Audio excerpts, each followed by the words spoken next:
Well, good evening, ladies and gentlemen, once again.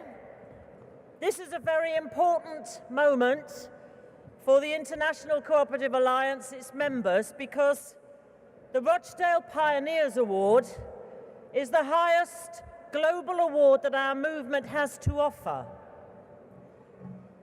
The award recognizes the role of the Rochdale pioneers, who certainly didn't set up the first cooperative in the world, but what they did, which was so exceptional, was they wrote down the 7 principles by which the cooperative movement is still guided today. And those principles are the abiding principles of our movement and are now written into legislation, into United Nations recommendations. All across the world, governments have been drafting their legislation and including the 7 principles which are known as the Statement of Cooperative Identity. So the Rochdale Pioneers Award was established some years back to really recognize a cooperative or a cooperator that had done very outstanding work across the globe. So today, we are making the award for 2013, and I would like to tell you that today the award goes to an exceptional organization that has supported agriculture and rural cooperatives across the world since 1919. Today, I can tell you that the winner of the 2013 Rochdale Pioneers Award is the Plunkett Foundation of the United Kingdom.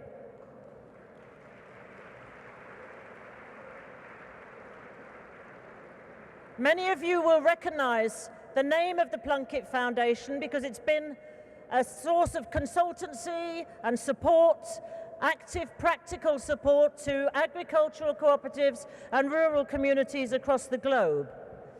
And the information, of course, that the award was to go to Plunkett was, of course, leaked in the United Kingdom.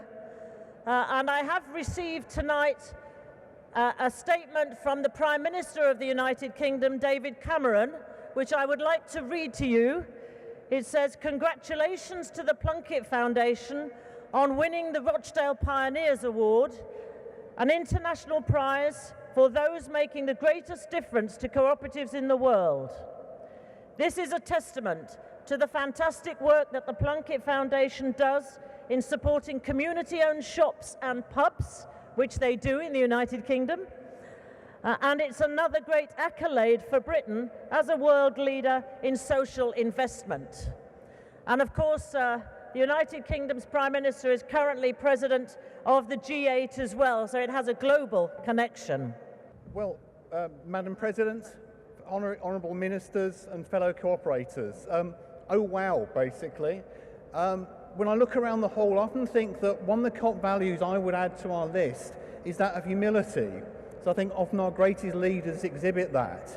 As I look around the room and think how many thousands of cooperative organisations there are worthy of such recognition, it's deeply moving to receive this.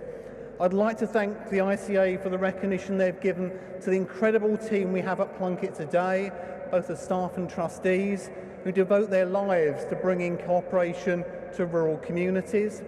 Also to those that we work with, without which our work wouldn't be possible, and a number of good cooperative friends around the world that do that. People such as Cooperatives Group, which has its Cooperative Enterprise Hub, the Mid-Counties Cooperative, Cooperatives UK, then overseas people like NACF in Korea, with its wonderful leadership of ICAO, and also the work we're doing in Canada with Federated Co-op and the cooperative retail system.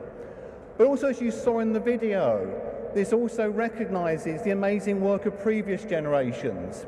There are literally dozens of countries around this room tonight whose cooperative legislation was shaped by the amazing work over 50 years of Margaret Digby.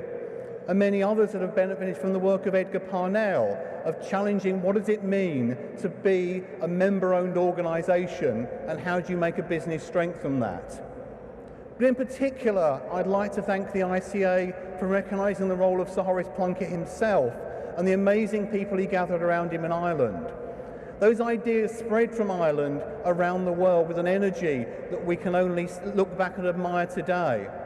And I think if he was standing here, and I can remember one of the quotes he had, he said that he thought when he left the world that he would look back and smile at what was going on with the foundation. And I'm sure he's smiling tonight, because his connection with the ICA is as old as the ICA itself.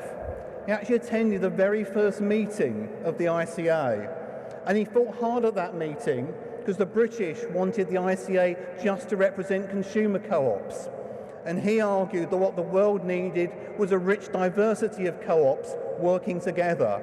And I know the joy he'd see as he looks around the room today with so many forms of cooperatives from so many countries that he'd been there. I don't think you can ever be worthy of such an award, but what it can do is make you more determined to continue. And therefore, in thanks for this award, we commit to our friends around the world that we're going to continue working with some of the world's smallest cooperatives in some of the most remote communities to discover how cooperation can change their lives. The work that we've begun in Dunsany that says there is so much that this movement does for the 3 billion people that live in rural communities around the world, that we can do more, we can do better, and we can go on and form a network to do that. And last but by no means least, to me, this has been the conference of the blueprint, a common sense of purpose and direction, and we absolutely pledge ourselves to helping to bring that blueprint to life. When you look at the challenges in the world and the challenges in the blueprint, it looks impossible. But Horace Plunkett once said that the work of tomorrow will largely consist of the impossible of today.